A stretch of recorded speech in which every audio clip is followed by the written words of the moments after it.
ঈদে মিলাদুন্নবীর কপালে 134 বার লাথি। ঈদে মিলাদুন্নবীর কপালে 134 বার লাথি। নাউজুবিল্লাহ, কত বড় গোস্তাক হইলে এভাবে কথা বলতে পারে? প্রিয় নবী সাল্লাল্লাহু আলাইহি সাল্লামের ঈদে মিলাদুন্নবীর উপরে তিনি নাকি 172 বার লাথি দিবেন। নাউজুবিল্লাহ, আস্তাগফিরুল্লাহ। আমার এই কথাটি তো মুখে আনতে লজ্জা লাগতেছে। একজন ইমানদার মুসলিম হয়ে কিভাবে এই কথাগুলো বলতে পারে? এক কথায় বলতে পারি, ও একজন কাফের।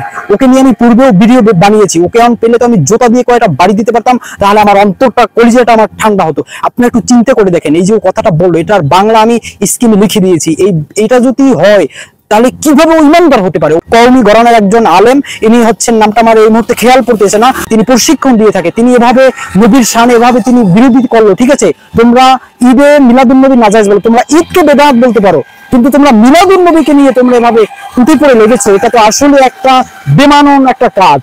আর আমি বলবো তোমাকে যে তুমি অতি দ্রুত তওবা করে কালিমা পড়ো, নাহলে তুমি মৃত্যুবরণ করবা, তোমার সে সময় কালিমা তোমার জুটবে না। তো দর্শক শ্রোতা, আসলে কওমি অঙ্গনার ওলামায়ে কেরাম আমরা যেভাবে এভাবে মিলাদুন্নবীর বিরোধিতা করতেছে, আসলে এটা খুবই লজ্জাজনক বিষয়।